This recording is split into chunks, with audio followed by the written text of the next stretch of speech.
I'm gonna tell you how 9 guys from the middle of nowhere with a completely insane stage show and just one demo tape literally forced the music industry to pay attention.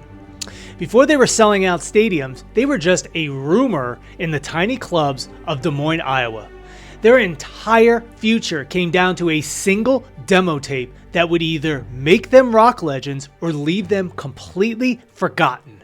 This is the insane story of how Slipknot clawed their way out of Iowa and took over the world. In the 90s, Des Moines, Iowa was the last place you'd look for a rock band.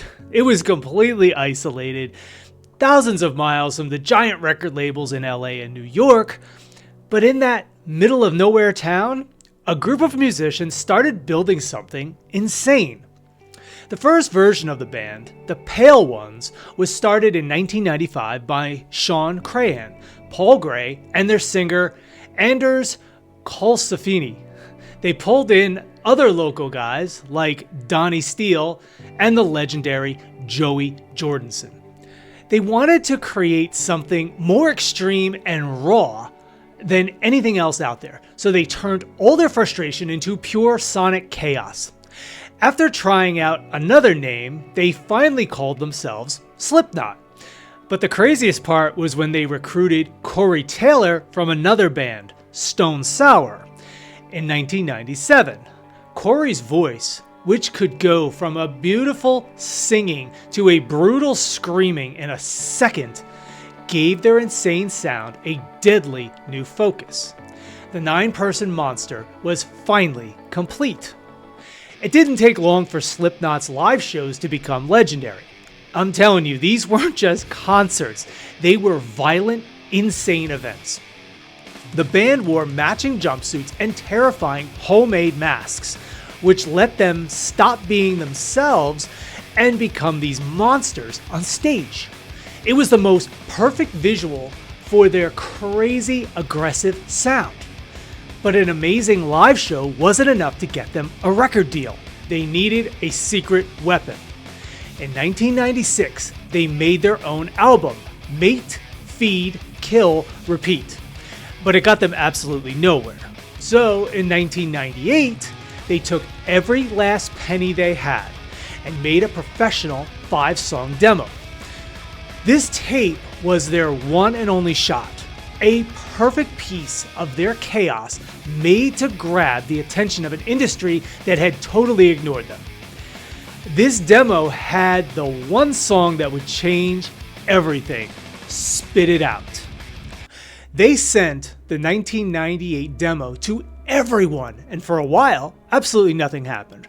But then, the tape ended up with 2 of the most important people in music.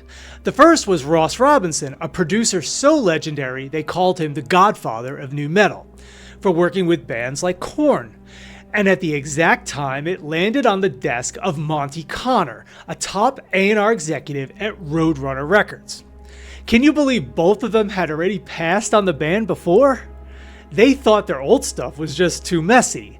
Monty Connor was literally about to pass on them again, but a local DJ named Sophia John begged him to listen to it just one time. Just listen to one song, she said. That song was Spit It Out. For Connor, that was it. He said it was the moment all the planets aligned and called the song a perfect explosion of metal, all driven by Joey Jordison's unbelievable drumming. If you think this story is insane, subscribe right now because we have way more coming. Ross Robinson was so interested, he flew all the way to Des Moines just to watch the band rehearse. He was instantly blown away by their energy, especially Corey Taylor's.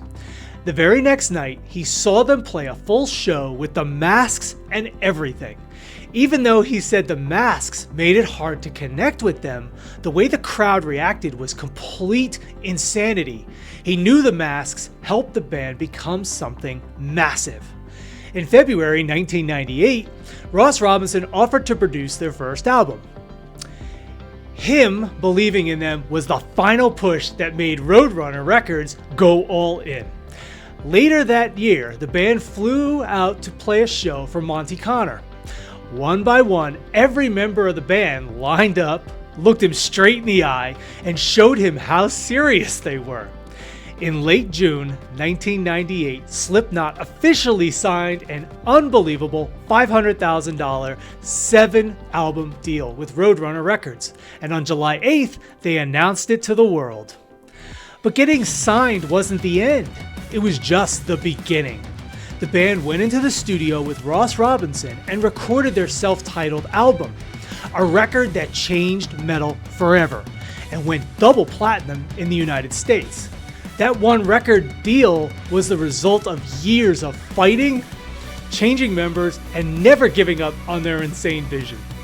It was the moment a small-town legend, born from nothing in the American Midwest, was finally unleashed on the planet.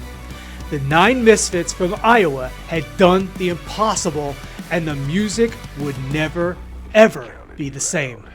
But you're still